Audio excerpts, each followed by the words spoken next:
Apa akan datang?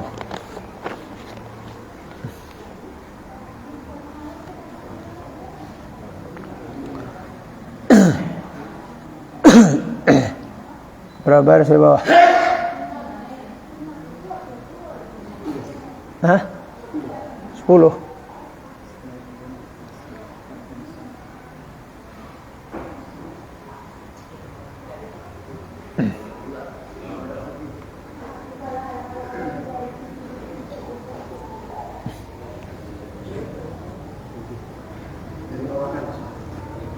Tujuh, 10.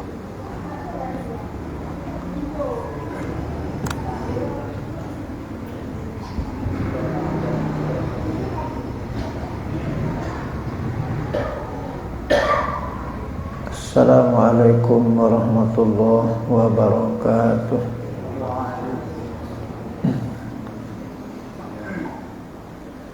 Alhamdulillahi rabbil alamin. Wa bihi nasta'inu ala umuri dunia wal din. Wassalatu wassalamu ala asyrafil anbiya wal mursalin Sayyidina wa maulana Muhammadin wa ala alihi wa sahbihi ajma'in.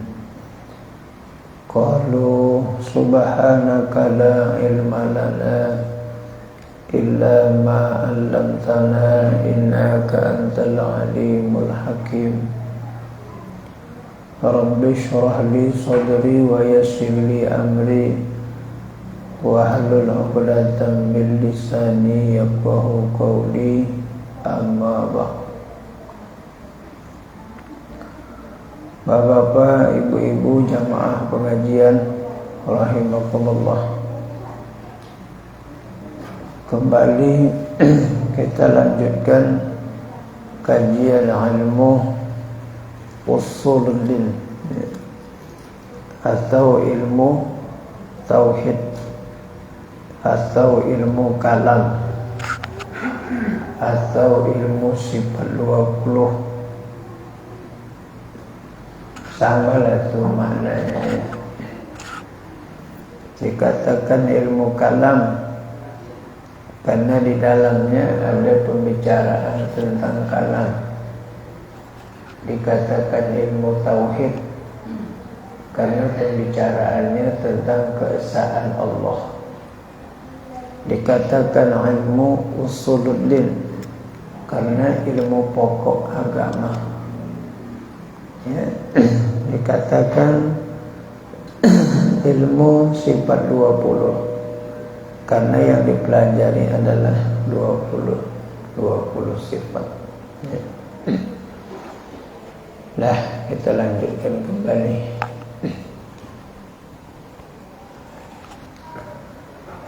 Bismillahirrahmanirrahim. Adapun dituntut kerjakan ibadah seperti sembahyang dan puasa. Ibadah, ada ibadah, ada namanya ubudiyah dan ada namanya ubudah. Ada 3. Pertama ibadah, yang kedua ubudiyah, yang ketiga adalah ubudah. Ya. Ubudah. Kalau dikatakan dia ibadah, mencari dan menuntut ridha Allah. Ubudiyah semata-mata kehambaan. Ubudah orang yang beribadah karena zat Allah Subhanahu wa ta'ala.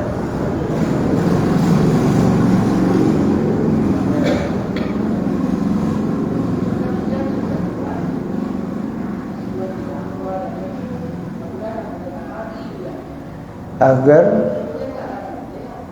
manusia itu bisa beribadah, tuntut kerjakan ibadah. Ibadah itu orang yang mencari keridhaan Allah, perbuatan hamba yang mencari ridha Allah. Itulah artinya ibadah. Abada ya'budu ibadatan. Abada ya'budu ibadatan.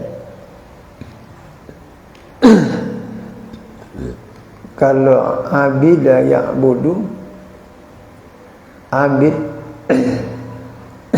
ahlul ibadah.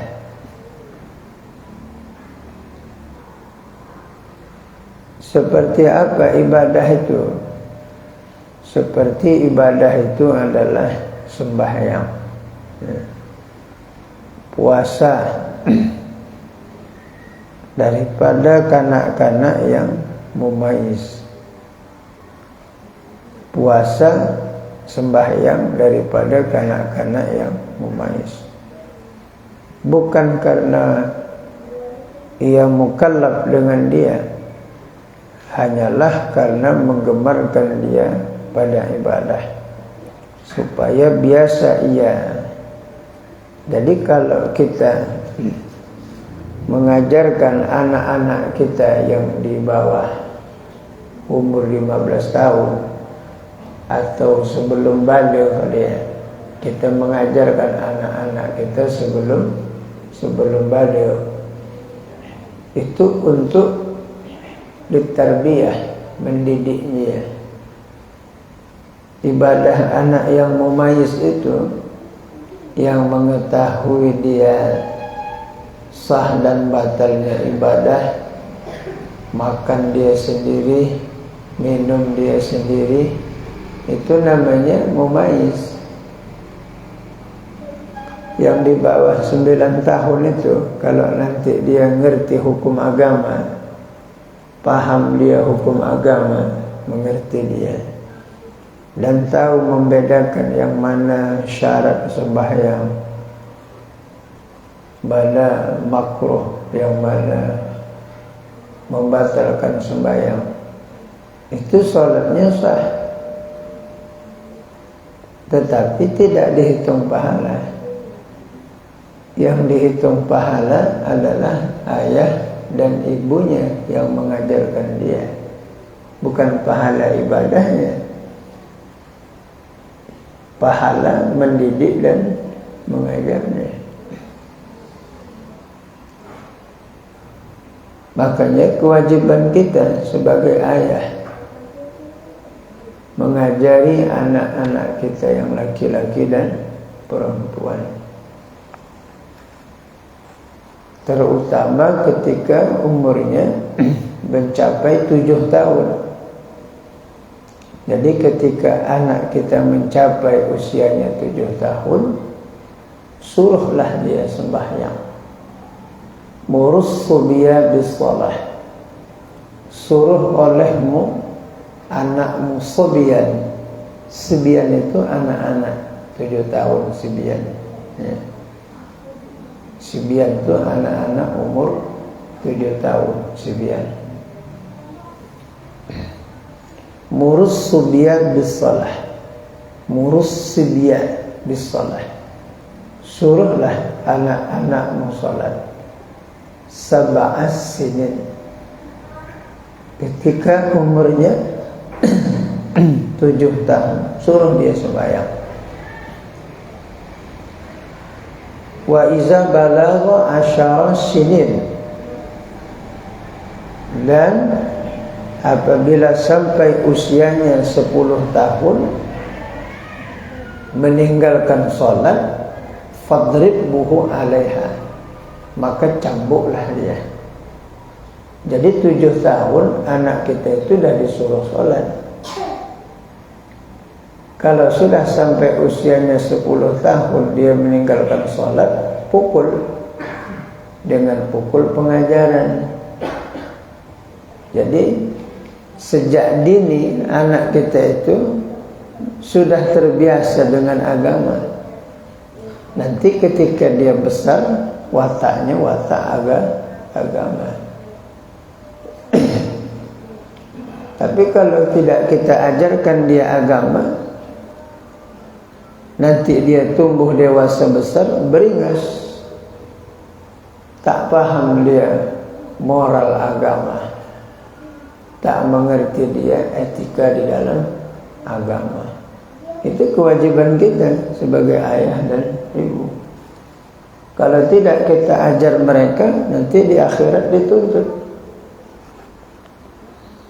Makanya kata Allah, inna min azwajukum wa auladukum adum fahzaru. Sesungguhnya anak dan istrimu adalah musuh-musuh di depan kamu. Kenapa mereka dikatakan Allah musuh di depan kita? Kalau kita tidak ajarkan agama, keras hatinya, bebal hatinya, tak mau mendengarkan nasihat agama. Padahal agama itu adalah nasihat yang paling tinggi. Ad-dinun nasihah. Agama itu adalah nasihat. Orang yang tak mau belajar agama, dia tidak akan mendapatkan nasihat. Kata Allah Subhanahu wa ta'ala dalam surah Al-Hasr ayat 6. Wa ma ataakumur rasulu fakhuzuhu wa ma nahu anhu. Wa ma ataakumur rasul fakhuzuhu, dan apa yang disampaikan oleh Rasul agar kamu mengerjakannya, kerjakanlah, ambil. Dan apa yang dikatakan oleh Rasul kepada kamu untuk meninggalkan dia, tinggalkan. Wa ma atakumur rasulu fakhuzuhu wa ma nahakum anhu. Al-Hasr ayat 6. Apa yang disuruh oleh baginda Nabi melalui Al-Quranul Karim, aqimis shalah, tegakkanlah salat.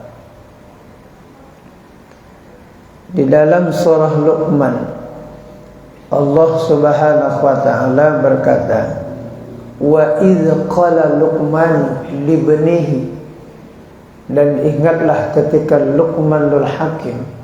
Luqmanul Hakim itu bukan nabi ya, dia ahlul hikmah, bukan nabi. Dia ahlul hikmah, orang yang bijaksana. Ya, ahlul hikmah itu orang yang bijaksana. Wa iz qala Luqmanu libnihi, dan ketika Luqmanul Hakim berkata kepada anaknya, libnihi wa huwa ya'izzuhu ya bunayya, dia memberikan wa'izah. Luqmanul Hakim rahimahullah, dia memberikan wa'iz. Wa'iz itu artinya nasihat. Wa'iz artinya nasihatnya. Wa'izah,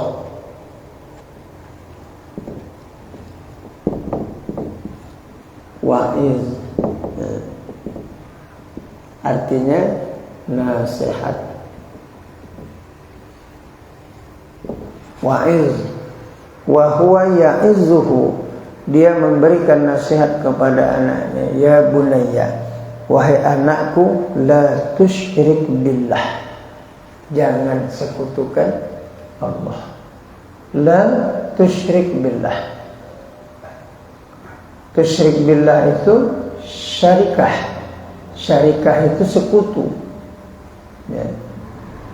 Syarikah artinya sekutu, bukan saroka. Kalau sin kecil, suruk artinya terbit. Ini sin besar ya, syarik. Dia bukan sin kecil. Kalau sin kecil artinya terbit. Itu di jadwal ada bacaannya suruk ya. Suruk itu Terbit artinya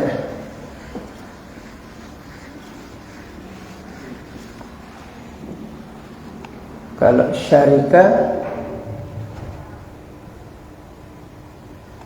ada titik, artinya syirik. Kalau isim kecil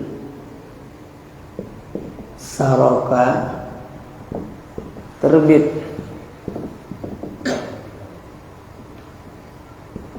Beda apa aja? Syarika, syaraka. Syaraka ini arti terbit. Maka di situ M terbit, matahari terbit. Bacanya syuruk. Ini syuruk, jamaknya syuruk.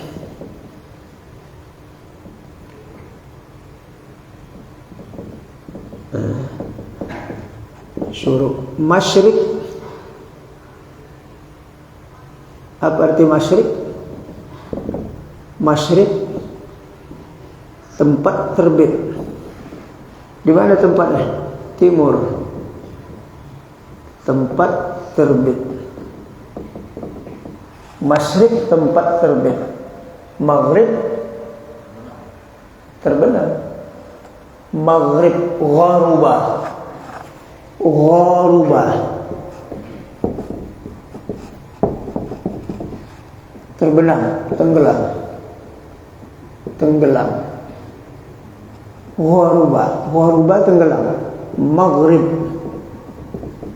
tempat tenggelam. Tambah mim, mim. Maghrib, masyrik. Namanya zarab makan atau ismul makan. Dalam ilmu lughah namanya ismul makan, nama tempat.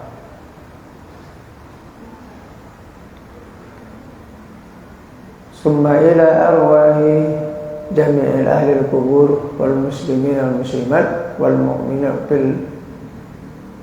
fil bahri wal bahri wal masyriq wa maghribiha, ya kan, dari masyriq sampai ilal masyriqi wal maghribi wa maghribiha. Maghrib kalau dia ada pasangnya, timur sama barat ada pasangnya, makanya wa maghribiha.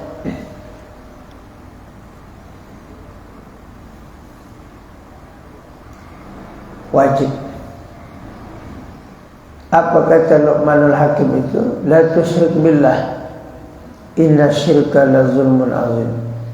Sesungguhnya kemusyrikan itu adalah kezaliman yang paling besar.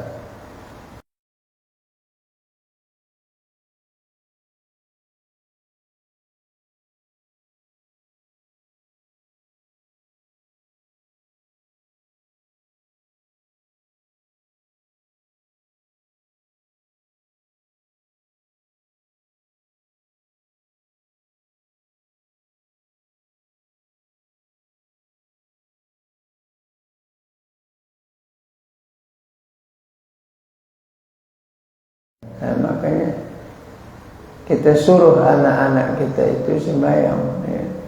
7 tahun dah disuruh, dipukul dia kalau tak mau sembahyang. Jangan dibiarkan saja dia besar begitu tak salat, berdosa kita, ayah dan ibunya. I'lamu fi auladikum zamanin ghairu zamanikum. Didiklah olehmu anak-anakmu, kelak mereka akan menghadapi satu zaman, kelak mereka akan menghadapi satu masa, yang masa itu tidak sama seperti kita jahatnya. Masa kita ini dah kotor, apalagi masa anak kita lagi kan. Nah, tugas kita i'lamu fi auladikum, ajarlah anak-anakmu agama. Kelak mereka akan menghadapi satu zaman yang zamannya tidak seperti zaman kita, yang banyak tantangannya. Itu wajib itu, ya. Jadi jangan biarkan dia 7 tahun itu tak sembahyang dia. Suruh sembahyang, suruh puasa sekedar kemampuannya. Kalau 10 tahun dia meninggalkan sholat, idrib, pukul, sebagai pukul pengajaran. Anak saya itu ya, yang paling besar itu zikir itu. Kelas 2 SD dah sembahyang subuh. Jadi kalau sekarang tak ada qadha sembahyang lagi itu kan. Kalau di bangsa di qadha, kanak-kanak tak qadha. Subuh dah saya bangkit dia sembahyang. Terbiasa dia sampai dia lajang sembahyang lagi. Jadi kalau kita biarkan 7 tahun dia tidur terkapar ya. 9 tahun kita biar, jangan bangunkan dia. Walaupun dia marah, supaya lepas tuntutan kewajiban kita di hadapan Allah Subhanahu wa ta'ala. Berdosa itu.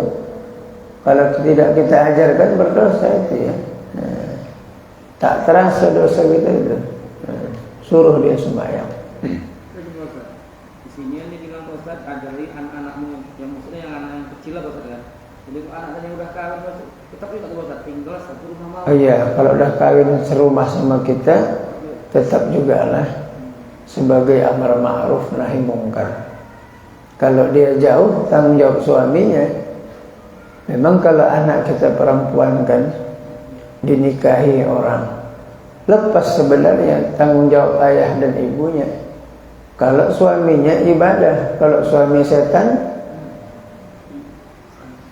udah anak awak separuh setan, dapat pula laki, lengkap setan nih. Apa tak berdua jadi setan aja. Terpaksa kita ingatkan, lakinya bangsa tak sembahyang, bangsa tak mengaji, bangsa tak ibadah, bangsa golongan jin ifrit.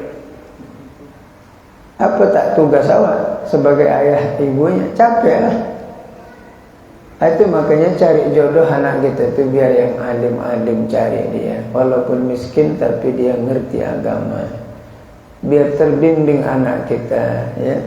Jangan mensorong-sorong aja. Asalkan bersisi ikan, asal bersisi ikan, tak tahu dia ular piton sama ular kobra. Jangan dipilih, ditilik. Ya, karena menikah itu bukan dipakai 2 tahun. Menikah itu untuk dipakai seumur hidup. Maka diperhatikan betul-betul. Dia untuk partner hidup. Dia bukan budak. Istri itu bukan hamba. Dia partner, teman hidup. Sama-sama berjalan mengarungi rumah tangga ya.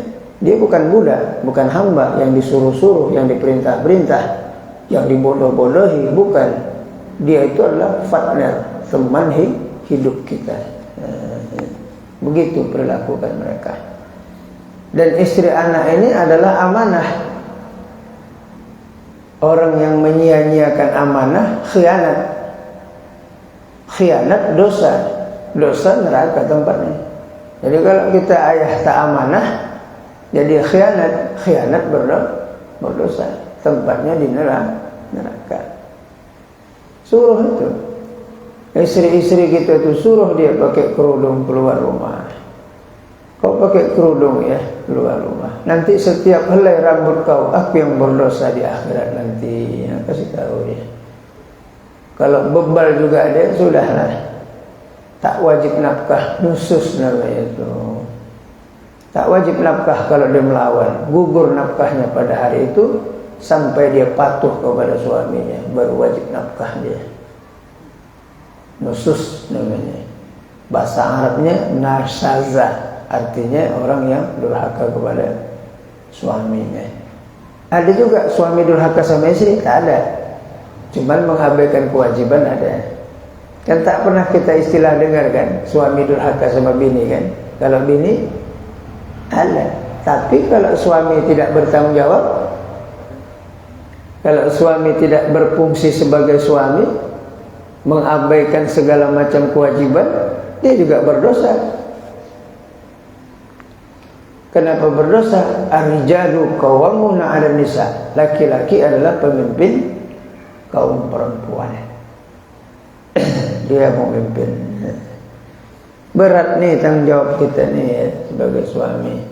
Makanya orang yang lajang-lajang itu syukur juga lah dia ya.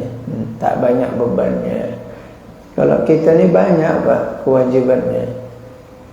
Ngasih makannya, pendidikannya, menjaga dia jangan terjatuh ke dalam yang haram. Banyak kali tugas kita nih ya. Kalau di sini aman-aman saja, nanti di akhirat sudah masuk nanti suaminya ke dalam surga, giliran anak sama istrinya masuk ke neraka. Sebelum masuk ke neraka, wahai Tuhanku, adilkah wahai Tuhanku, suamiku masuk surga, aku masuk ke neraka. Kenapa kau masuk ke neraka? Kata Allah, aku tak ibadah ya Allah, tidak sembahyang. Kenapa kau tak sembahyang? Kenapa kau tak sholat? Suamiku tidak pernah mengajak dan mengajarkan aku sholat. Dia saja pergi ke masjid, dia saja pergi ke musholla, dia saja pergi ke majlis ta'lim. Aku tak pernah diajarkannya ya Allah. Tak pernah aku diajarkannya bagaimana istinja, bagaimana berwudu, bagaimana sholat, mengetahui yang halal dan haram. Aku tak pernah diajarkannya ya Allah. Siapa suamimu? Si fulan. Panggil. Padahal sudah masuk ke surga dia. Betul dakwaan anak dan istri kau ni? Betul ya Allah. Masuk kau ke neraka beserta sama mereka dulu. Nah, ini tanggung jawab kita. Paham kan? Tapi jangan diceraikan besok ya. Kau ni baru masuk neraka, bang aja kau ya. Aku talak kau ya. Kan gitu. Berusahalah kita, berupayalah ya, supaya bersama-sama kita masuk ke dalam surga. Kan enak Pak, sama istri sama anak bareng masuk ke surga. Enak kan? Mantap. Ini tidak nyimpang. Suami masuk surga, anak istri masuk neraka. Atau anak pula masuk surga, mak ayah pula masuk ke neraka. Itu makanya kita dituntut, ya ayyuhallazina amanu qu anfusakum wa ahlikum nara. Wahai orang-orang yang beriman, peliharalah dirimu dan keluargamu daripada siksaan api neraka. Kalau susah di dunia tak seberapa, tapi siksa di akhirat itu lebih parah dari dunia ini.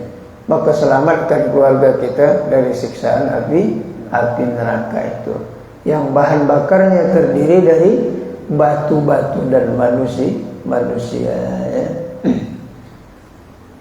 Berlindung kita kepada Allah daripada siksaan neraka. Wailul likulli humazatil lumazah. Celakalah orang-orang yang mengumpat dan yang mencela. Allazi jama'a ma'lahu wa addadah. Celakalah orang-orang yang menimbun-nimbun harta dan menghitung-hitungnya. Allazi jama'a ma'lahu wa addadah. Yahsabu anna ma'lahu akhladah. Dia mengira bahwa harta yang ditimbun-timbunnya, yang disimpan-simpannya, dapat mengekalkan dia di dunia. Tidak. Kalla, sekali-kali tidak. La yumbazanna fil hutamah. Kalla la yumbazanna fil hutamah. Nabaza artinya ampas atau perahan. Kalau kita mengejus, ada ampasnya tidak? Jus, bikin jus, ada ampasnya kan? Yumbaza, kalla la yumbaza, yumbaza, anbaza, kalla la yumbaza.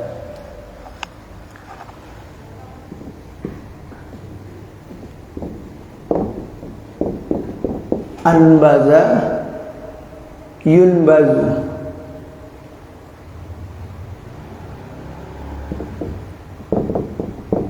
yunbazu. Anbaza ini melempar. Kalau nabaza perahan. Nabaza artinya perahan. Makanya anggur itu namanya nabiz. Nabiz, nabaza. Nabiz perahan anggur. Jadi anggur itu sudah diperah, disimpan beberapa lama sehingga sifatnya memabukkan. Itulah arak asli itu. Nabiz, perahan. Jadi anbaza melempar. Jadi perahan anggur itu kan ampas. Ampas itu kan dilempar.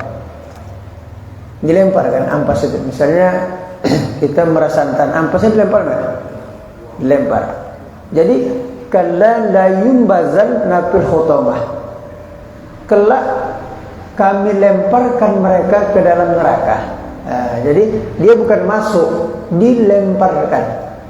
Orang yang mengupat dan yang mencela, yang menimbun hartanya, tidak menginfakkan di jalan Allah, dia akan yunbazan nafil khutamah. Dia akan dilempar ke dalam neraka yang bernama khutamah. Bukan dimasukkan, dilempar. Ini kalimat yunbazan nafil khutamah. Dia dilempar. Kalla la yunbazan nafil khutamah. Wa ma adraka mal khutamah. Tahukah kamu apa itu khutamah? Narullah, neraka Allah. Narullahil muqadah, api neraka Allah. Narullahil muqadatul lati tattaliu alal abidah. Api neraka Allah yang membakar tubuh kita.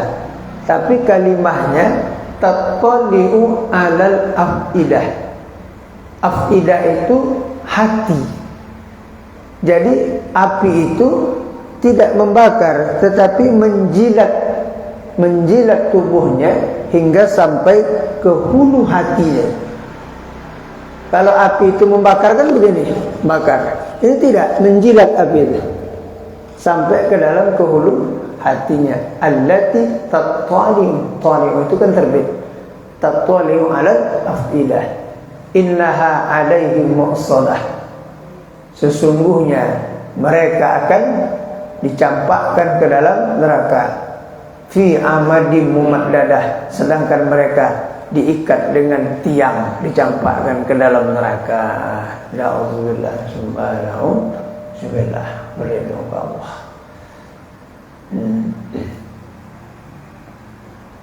Jadi neraka itu sangat dahsyat ya. Api yang ada sama kita itu Bapak Ibu sudah direndam 200 tahun di neraka. Sudah direndam di lautan. Api neraka itu bunganya. Api yang kita masak ini adalah bunga neraka yang sudah direndam 200 tahun di lautan. Baru diangkat, dicampakkan dia ke bumi. Barulah bisa kita bikin untuk masak. Kalau tidak, yang api kita ini yang mancis itu bara neraka itu yang direndam Allah di lautan selama 200 tahun lamanya. Baru dicampakkan ke dunia sehingga kita bisa memasak pakai apinya. Kalau enggak, hangus dunia ini, 1 detik saja hangus. Contohnya sajalah api kita kalau sudah besar, apa yang enggak hangus? Semua hangus di dalamnya. Itulah nanti yang membakar tubuh kita. Berlindung kita kepada Allah Subhanahu wa ta'ala dari azab api neraka. Banyak Al-Quran itu. Tapi Sayyidina Utsman bin Affan, kalau dia mendengar neraka, dia tidak menangis. Tapi asalkan lewat dia di kuburan, menangis dia. Kalau didengarnya cerita neraka, tidak dia nangis. Tapi asalkan lewat di tanah wakaf, menangis dia. Sayyidina Utsman bin Affan habis menangis sehingga basah janggutnya. Berkata sahabat, "Ya Utsman, tadi kami cerita neraka kau tidak menangis. Tapi kalau kau lewat di perkuburan kau menangis ya Utsman. Apa sebabnya kau menangis?" Aku pernah Rasul berkata, "Innal qabra awwalu munazzilul akhirah." sesungguhnya kubur itu adalah awal daripada pintu akhirat. Kalau kubur kau selamat, selamat di akhirat. Tapi kalau kubur kau tidak selamat, tidak selamat kau nanti di akhirat kelak. Takut tiba alam barzah itu. Itu termasuk pintu awal kita. Ya. Apa amalannya? Yang wajib-wajib juga. Ya. Kemudian sering-seringlah berdoa. Allahumma inni a'udzubika min azabil qabri wa fitnati azabin nar. Ya Allah, sesungguhnya aku berlindung dari azab kubur dan azab neraka ya Allah. Makanya sunnah itu dibaca kalau kita ke pemakaman tanah wakaf itu dibaca. Allahumma inni a'udzubika min fitnatil azabil qabri wa min fitnati azabin nar. Rasul membaca 3 kali selalu. Padahal Nabi tidak dihukum, tapi membaca 3 kali dia. Awak padahal dihukum tak membaca. Nauzubillah, sumpah, nauzubillah. Itu makanya Bapak Ibu rajin-rajin ziarah kubur. Zaharul kubur, kata Rasulullah, berziarahlah engkau ke kubur. Atau fawsilahu, jadilah engkau orang yang memandikan mayat. Aw salatahu janazatin, dan jadilah engkau orang yang mensolatkan jenazah. Jadilah kau orang yang memandikan mayat. Karena orang yang memandikan mayat itu cepat insaf kepada Allah, karena dia memegang tubuh yang tidak bernyawa, dinginnya bukan main. Itu waizahnya, pengajaran yang dapat. Tapi tak awak tengok begitu. Yang tukang mandi juga PL-nya amburadul, yang tukang korek pun amburadul. Aturan tukang korek itu yang banyak takut ke Allah, karena yang dipegangnya mayat.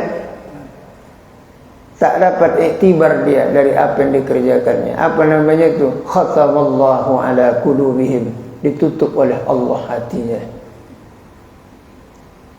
Khatamallahu ala qulubihim wa ala sam'ihim wa ala absarihim ghishawatu wa lahum azabun alim. Kami tutup hati mereka, pendengaran mereka, penglihatan mereka. Bagi mereka adalah ghishawah, azab. Ghishawatu wa lahum azabun alim, azab yang sangat pedih. Itu makanya Bapak Ibu, Nabi punya 2 nasihat. Pertama, nasihat itu yang bangsa bercakap, itulah Al-Quran hadis. Yang kedua, nasihat itu adalah yang tak bangsa bercakap lagi, itulah mati. Jadi kalau manusia tidak mempan dicakapkan pakai Quran, tidak mempan lagi dicakapkan pakai hadis Rasul, maka terakhir dimatikan Allah. Itulah nasihat terakhir baginya. Kalau mau berubah, berubah, tapi tak ada manfaat lagi untuk berubah kalau sudah meninggal dunia. Qala rabbi irji'a la'ali a'malan salihah fima taraktu. Wahai Allah, kembalikanlah aku ke dunia ya Allah, barang sesaat saja ya Allah, agar aku bisa melakukan taat kepada Allah. Tetapi dia sudah meninggal dunia, tidak akan mungkin bisa kembali lagi ke dunia. Dia sudah meninggal. Nah ini kita Bapak Ibu yang masih hidup ini, masih banyak kesempatan lagi ya. Jangan putus asa. Tak bisa lah nampak-nampaknya. Diajak orang, ayo Pak yuk sembahyang, tanggung. Diajak sembahyang, tanggung. Maksudnya udah terus saja lah masuk neraka, terus tanggung. Ini namanya orang putus asa namanya nih.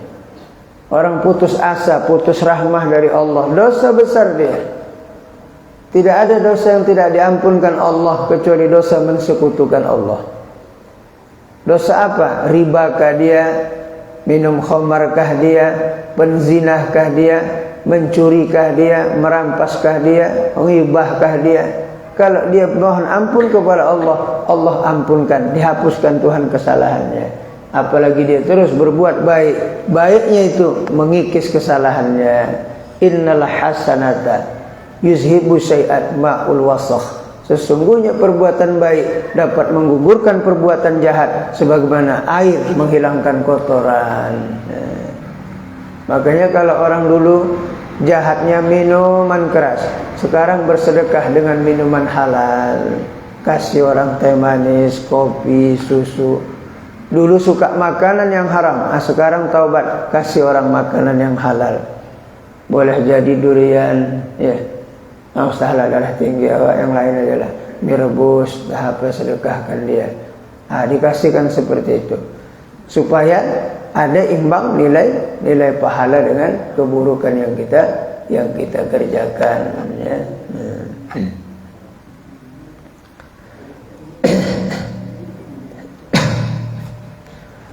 Kewajiban kita, ya, mengajari mereka. Supaya apa? Supaya anak-anak kita itu gemar dengan ibadah. Jadi kalau anak-anak kita sudah baligh, sudah terbiasa dia, sudah terbiasa, dari kecil sudah kita ajarkan dia, diajarkan ngaji dia. Ini tidak awak biarkan saja dia. Kalau tak sanggup awak ngajarkan ngaji, upahkan dia, panggil guru untuk supaya belajar. Paham ini Bapak Ibu? Istri kita tak mau mengaji di rumah sebab bapak tak bisa ngajar umpamanya. Awak ajak mengaji tak mau dia. Kalau ada rezeki bapak, panggil guru, datangkan ke rumah biar ngajari anak istri awak di rumah, supaya tak berdosa kita. Ini berdosa lah awak selamanya. Awak mengaji, dia tak mengaji. Awak tahu sabar, dia tak ngerti sabar. Awak tahu tawakal, dia tak ngerti tawakal. Awak tahu ridha, dia tak tahu ridha. Awak tahu syukur, dia tak tahu bersyukur. Apa enggak berdosa gitu?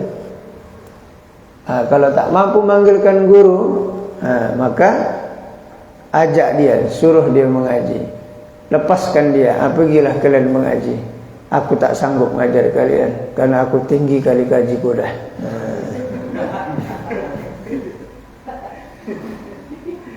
Entah tinggi, entah rendah kali itu. Biasa rendah kali itu. Itu kewajibannya, ya. Makanya Rasulullah itu, baiti jannati, rumahku adalah surga bagiku. Kenapa Nabi pula bercakap baiti jannati, rumahku adalah surgaku? Padahal rumah Nabi itu emperan masjid 5x5 rumah Rasul itu. Itulah Raudhah yang di Madinah itu. Itulah rumah Nabi. Di situ dimakamkan Sayyidina Abu Bakar, di situ dimakamkan Sayyidina Umar, di situ dimakamkan Aisyah radhiyallahu anha. Itulah rumah Nabi. Rumahnya kecil, lantainya tanah, makanannya kurma, air zam-zam. Tetapi sanggup Rasul itu bercakap, baiti jannati, rumahku bagaikan surga bagiku. Rumah awak bedong, batu, pakai AC. Baitin nari, rumahku macam neraka. Padahal bukan gak ada AC, bukan gak granit, tapi macam neraka. Kenapa? Asal pulang berantam aja kerja. Sedangkan Rasul asal pulang aman. Pernah Nabi itu pagi-pagi pulang dari sholat subuh, Aisyah, ada makanan di rumah? Enggak ada ya Rasul. Niat ya Aisyah, puasa kita Aisyah, sebab tidak ada makanan. Coba bikin sama istri bapak gitu. Hei, ada makanan? Enggak ada bang. Niat kau ya, puasa kita. Kau aja lah bang, kau mati pun kau sendiri. Bisa kau aja aku mati. Orang belum sampai kadang makomnya di situ, ya kan Pak? Paham? Ini pun belum sampai juga ya, sama-sama tak sampai juga kan. Walah habis, tak kau tinggalkan tadi malam. Supaya mereka itu terbiasa dia ya mengerjakan ibadah. Maka tiada ditinggalkan dia, insya-Allah taala. Kemudian daripada balighnya sampai dia baligh nanti takkan ditinggalkannya. Allah bisa karena biasa. Dan ikhtilaf pula ulama pada dakwah Rasul. Apa adakah memadai dakwah Rasul itu sembarang Rasul, jikalau Adam sekalipun, atau labudda tidak boleh tidak daripada dakwah Rasul yang disuruh kepada itu orang. Kata setengah mereka, memadailah dakwah Rasul jikalau Adam sekalipun, maka ini pula dhaif kaulnya. Maka yang muktamad, tiada ia melainkan dakwah sembarang Rasul yang dibangkitkan kepada itu orang. Dan atas inilah kaul bermula segala orang yang ahlul fatrah. Nah, apakah dakwah Nabi itu kepada Nabi? Tidak. Karena Nabi itu punya umat tersendiri. Makanya dakwah Nabi kita itu kepada manusia dan kepada jin. Rasul berdakwah kepada manusia dan berdakwah juga kepada jin.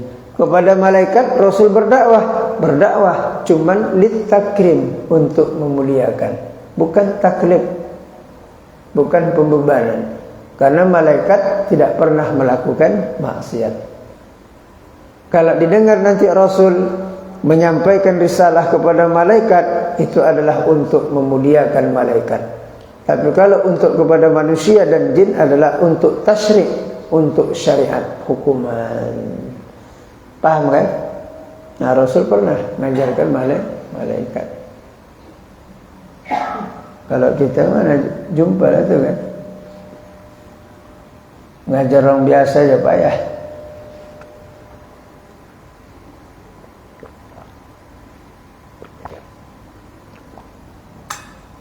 Ini termasuk mantap juga lah, hujan-hujan ngaji, paten juga lah udah ya. Teruskan ya. Kalau begitu sudah Allah bukakan hati kita hidayah sehingga kita bisa mengaji walaupun hujan-hujan begini. Teruskan itu. Itu taufik dari Allah. Terus sampai meninggal mati dalam menuntut ilmu. Besar dapat pahala syahid akhirat. Kadang-kadang ada orang yang ngaji setahun dah, menceng, berhenti. Tak ngaji Pak, tamat.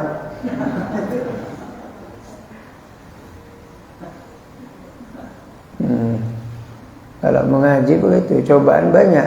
Kenapa cobaan banyak? Karena pahalanya besar, maka cobaannya pun banyak. Tapi kalau pahalanya kecil, sikit cobaannya. Macam tahlil itu, sikit cobaannya. Makanya macam mana pun angin kencang, kalau tahlil, alhamdulillah, alhamdulillah.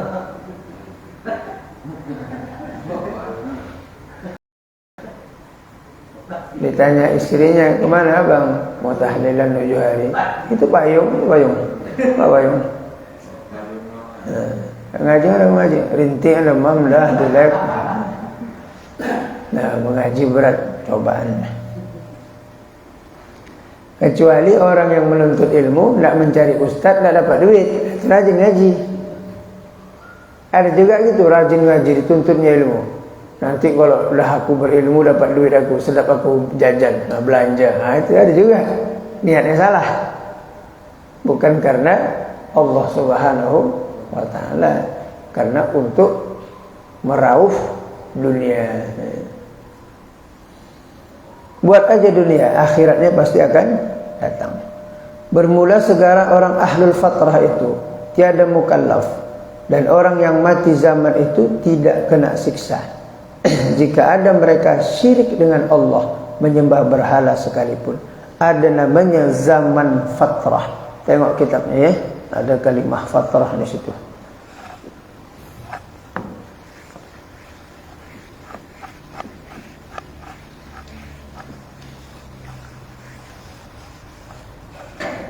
Ada namanya zaman fatrah.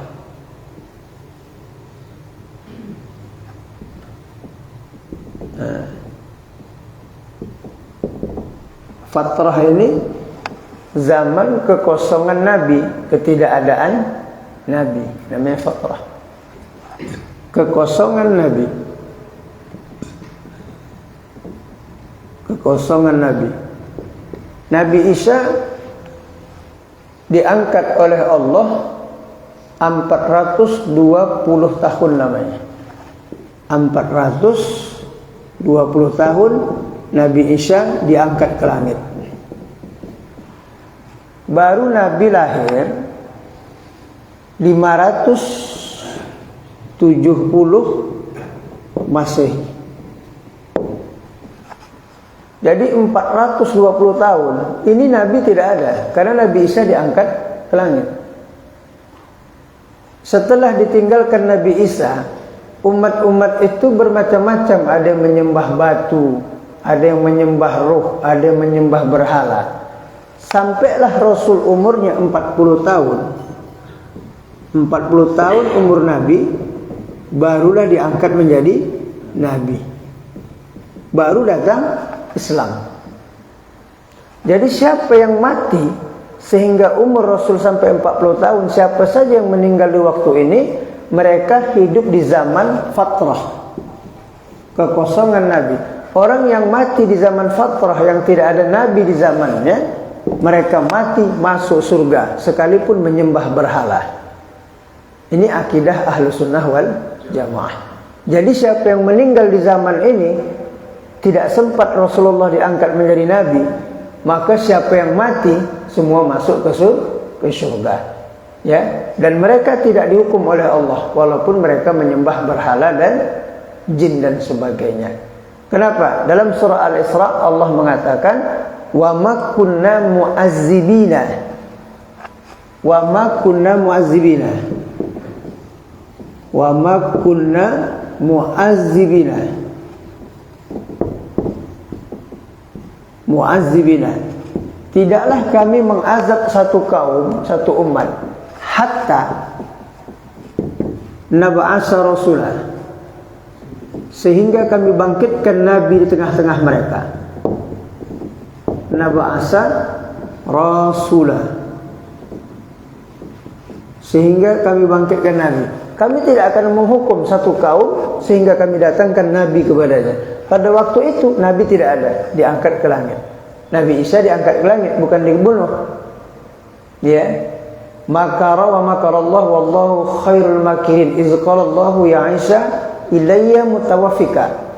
Mereka berdaya upaya mau membunuh Isa, mau mensalib Isa. 4.000 orang Yahudi mengepung rumah Nabi Isa alaihissalam, mau dibunuh. Kata Allah, iz qala Allahu ya Isa, Allah berkata kepada Isa, ilayya mutawaffika, aku ambil engkau Isa, aku ambil. Wa rafi'uka, aku angkat. Wa mutahhiruka, aku sucikan engkau dari pegangan orang-orang Yahudi. Minal ladzina kafaru, dari kejahatan orang kafir. Jadi Nabi Isa itu jangankan dibunuh, dipegang saja pun tidak. Makanya dia diangkat ke langit, tak ada Nabi. Barulah 40 tahun Rasul diangkat menjadi Nabi. Sedangkan ayahnya Abdullah, ayah Rasul itu Abdullah, wafat ketika 4 bulan Rasul dalam kandungan. 4 bulan. Aminah wafat, Rasul sudah berusia 5 tahun. 5 tahun. Karena berpulang dari Madinah sampai di daerah Abwa, Aminah sakit, belum sampai Mekah, wafat Aminah. Jadi ayah Nabi sama emak Nabi tidak sempat merasakan Rasul menjadi Nabi. Berarti mereka hidup di zaman fatrah. Berarti ayah Nabi dan ibunda Nabi masuk surga. Kalau ada yang mengatakan masuk neraka karena mereka tak sempat masuk Islam ketika Nabi jadi Nabi, itu adalah pemahaman Salafi Wahabiyah. Itu pemahaman yang keliru. Mereka mengatakan Abdullah masuk neraka, Aminah masuk neraka. Kenapa? Dia tidak sempat Islam ketika Nabi berusia 40 tahun. Kalau ditanya yang salah siapa rupanya? Kenapa tidak dihidupkan Allah dia pada zaman Nabi? Tidak. Mereka hidup di zaman fatrah, tidak ada Nabi, maka mereka masuk surga. Tetapi surga mereka Jannatul Ikhtisas, surga yang khusus, tidak ada fasilitas, tetapi surga saja. Mau? Tak mau, tak mau ya. Tak mau lah ya. Orang sok perasaan masuk surga ya. Jannatul Ikhtisas, surga yang khusus, tidak ada fasilitas. Kalau apartemen ada kulkas, ada sofa, ya, ada shower, itu ada fasilitas. Ini Jannatul Ikhtisas, surga yang khusus untuk mereka yang tak beramal. Sama seperti Rasul berdakwah di Mekah 12 tahun, tidak ada sholat, tak ada puasa, mati masuk surga. Karena sholat belum datang. Perintah sholat sebelum Rasul hijrah ke Madinah. Siapa yang mati ketika itu masuk ke dalam surga. Tapi jannatul ikhtisas. Beruntunglah orang ketika itu. Enggak sembahyang masuk surga. Tapi sekarang kalau tak sholat masuk neraka. Kenapa? Perintah dah datang, Rasul sudah datang, ya. Jadi kalau ada nanti ustaz bilang ayah Nabi masuk neraka, mak Nabi masuk neraka, jahit mulutnya pakai jarum goni. Sesat kajian itu. Tak ngerti dia. Itu Salafi Wahabi. Ada hadis walaupun dhaif. Ketika Nabi diangkat menjadi nabi, dia bermohon kepada Allah, wahai Allah, hidupkanlah ayahku Abdullah, hidupkanlah ibuku Aminah. Dihidupkan Allah sebentar untuk syahadat kepada Nabi, setelah itu diwafatkan kembali. Sudah, dua dalil yang cukup. Ini dalilnya Al-Quran. Wa ma kunna, dan tidaklah kami menghukum satu kaum sehingga kami datangkan Nabi di tengah-tengah mereka. Kenapa? Karena Nabi itulah membawa syariat. Kalau tak ada Nabi, mana syariat dibawa? Ya sekarang Ustaz, nggak ada Nabi. Ya, Nabi Muhammad, Nabi akhir zaman. Untuk sampai hari kiamat. Tak ada lagi Nabi sesudah Nabi Muhammad. Dah, sampai situ dulu kita. Akan datang nanti Ahlul Fatrah, ya. Nanti kita bicarakan lagi, ya.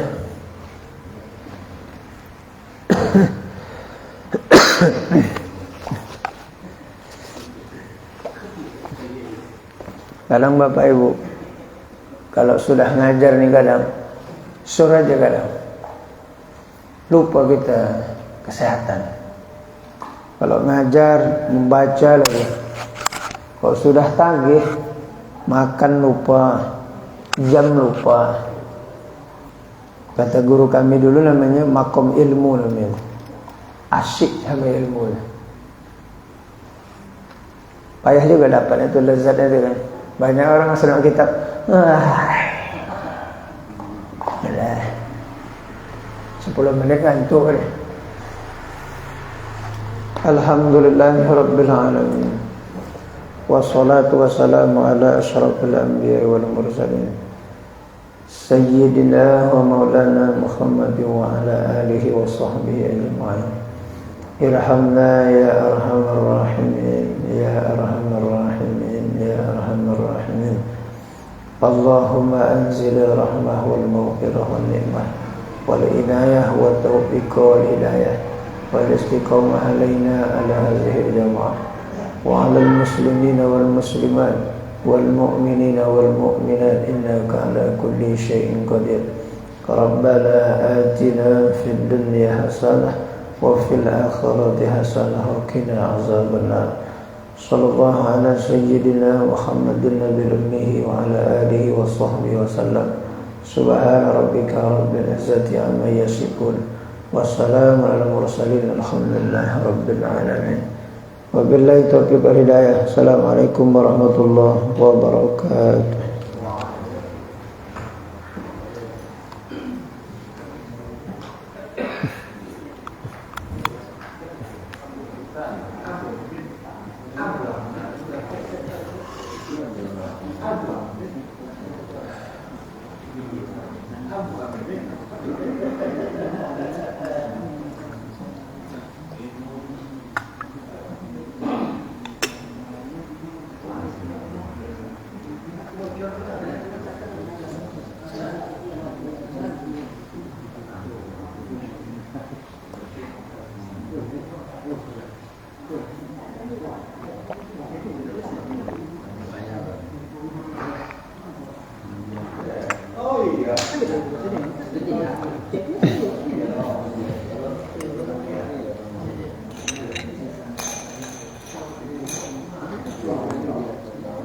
Bang, nih, dek.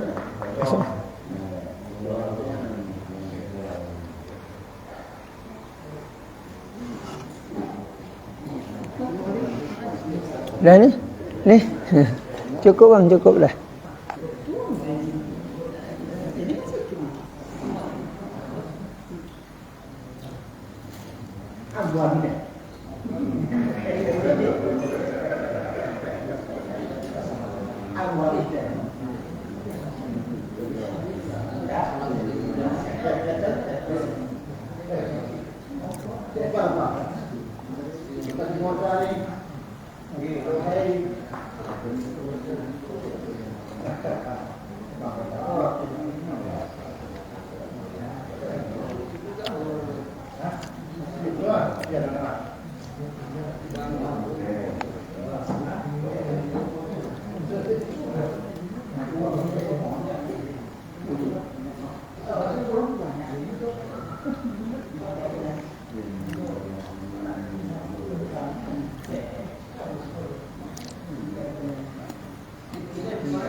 Iya.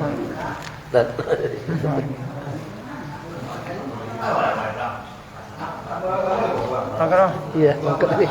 Tak sejuk deh. Tak sejuk deh. Demam deh.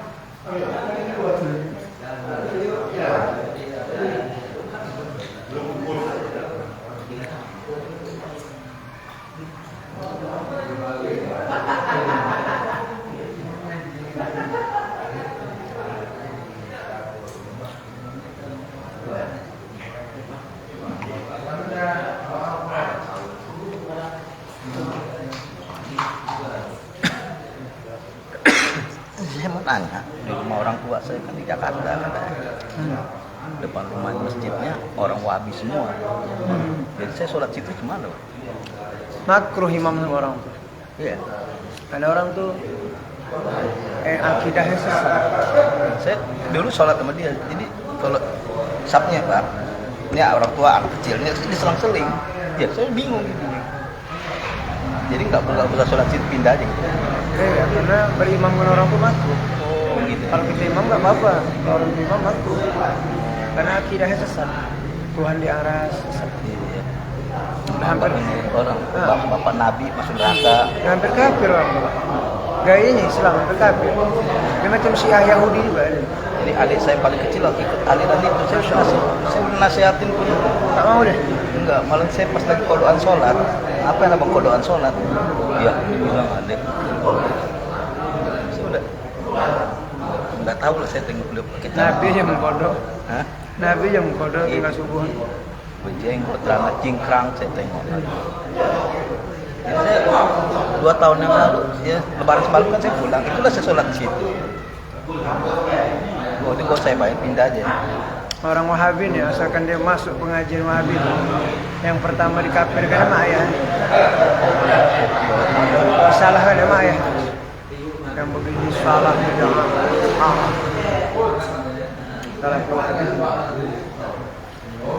Prinsip dia. Jadi nggak usah sholat itu biar pulang. Kalau dia imam makruh.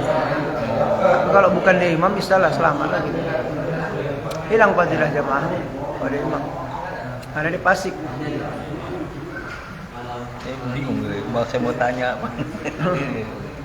Jadi nanti saya kalau pulang lagi, orang saya di Jakarta, di Bogor. Bogor, apa orang Bogor asli? Lahir Medan Pak, dulu Pak, cuman tugasnya bapak dulu di sana, jadi sampai meninggal di sana. Apa tugas ayah bapak? Pegawai ya. Pegawai. Jauh ya. Kalau saya lahir semua di Pasuruan sini, Medan semua.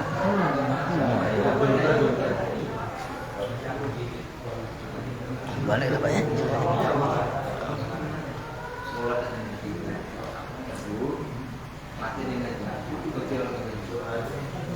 Ya Ustaz. Pijat laut bang? Belum. Pijat? Tak laut deh?